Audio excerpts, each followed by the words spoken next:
Clearly. That's my homie. Clearly.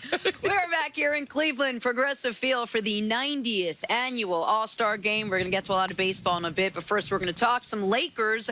They were holding out hope that they could sign Kawhi Leonard to create a big three, but they struck out when Kawhi chose the Clippers instead. So the Lakers filled out their roster with veterans, most notably Boogie Cousins and Kawhi's former teammate Danny Green. Lakers also brought back Rajon Rondo and JaVale McGee. Nick, what do you make of the Lakers' moves after missing out on Kawhi? All right, I love the Danny Green move. The Danny Green move was necessary. He was one of the top targets before you ever even thought Kawhi was a possibility. There was real concern that Danny Green was going to end up going wherever Kawhi went. That obviously wasn't possible once he chose the Clippers, and the Clippers also traded for Paul George. He is exactly what they need. I also, you didn't mention it, but a kind of sneaky good move, I think, is Quinn Cook, the backup point guard for the Warriors. People saw him in the finals this year. Knockdown shooter, not a great defender, but would play great alongside LeBron if LeBron be the de facto point guard. The Boogie move I have a question about. The Rondo move I don't like at all. And Rondo last year was the only guy on the Lakers that when he was on the court with LeBron James, the Lakers were outscored. Any two-man combo, if LeBron was out there, they outscored their opponent, except for the one with Rondo. That one is curious to me. And Boogie, people can say, oh, he's so cheap, it's risk-free. But that's if you're playing 2K. That's if he's not playing well, you can just put him to the bench. You don't have to worry about it. Given the let's just call it unknowns on the coaching staff, and given all these personalities, the Boogie move has boom potential, but it also has bust potential. But I love the Danny Green signing. I like the Quinn Cook signing, and I think they made the most with what they could do, given the fact that the free agent market was so barren, having waited on Kawhi Leonard. I just want to ask one quick follow-up on Boogie. You don't think Boogie proved himself in Golden State?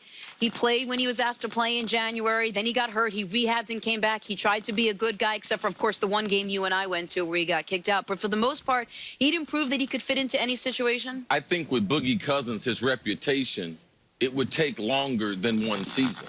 I think if Boogie Cousins doesn't get injured in that first round, yeah, he returned later on faster than people realize. But if he doesn't get hurt, I still believe that the Warriors, they three-peat.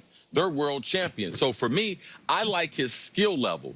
Any of the players, absent of Danny Green, any of the players, because of where free agency was, all of them have warts. It's just a matter of where their warts are. There was no perfect fit for the Lakers. For me, the winner in this, besides signing Danny Green, it was Kyle Kuzma.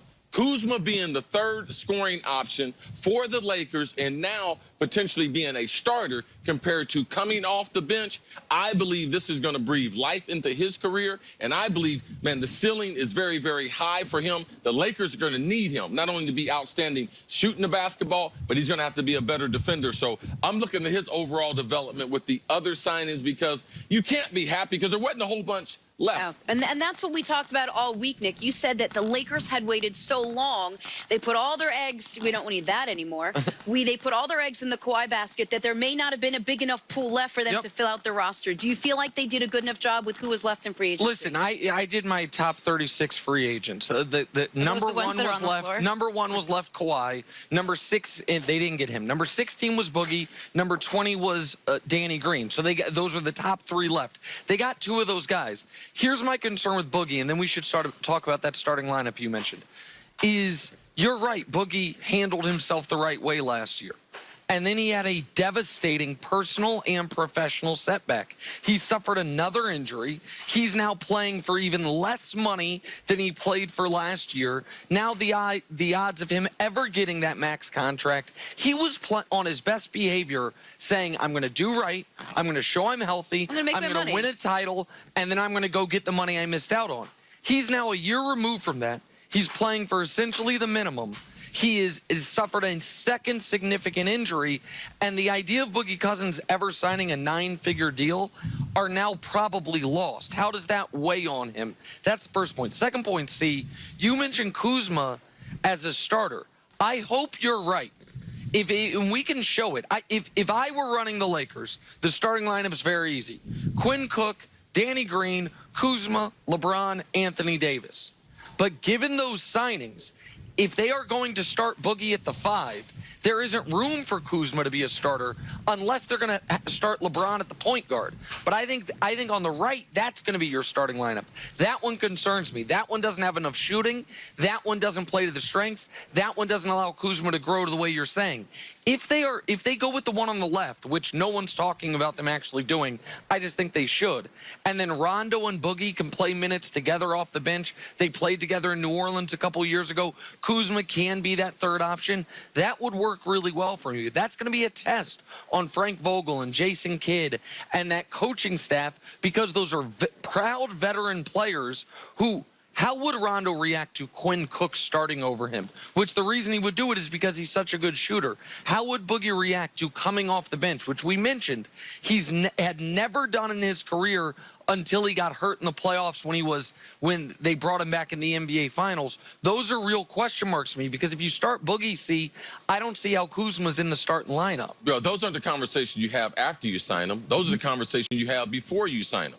Rondo didn't sign a 1-year deal. Rondo signed a 2-year deal. So you think they told Rondo, you're getting ready to be the starter here for the next 2 years? You think they didn't have the numbers of when he was on the court with when he was on the court with LeBron? Those are the conversations that should have been very, very clear as the Lakers go forward. There will always be problems as far as that roster. And to me, they had to go all in for Kawhi, but all in for Kawhi was not, you're not going to be able to get anyone else. Danny Green got a contract that if Kawhi signs, he doesn't get that contract. Right. Danny Green was waiting on Kawhi, but he was also waiting on his own opportunity. And then I bring this up all the time. You still have a head coach that hasn't been with these guys yet. You have Jason Kidd right there as well.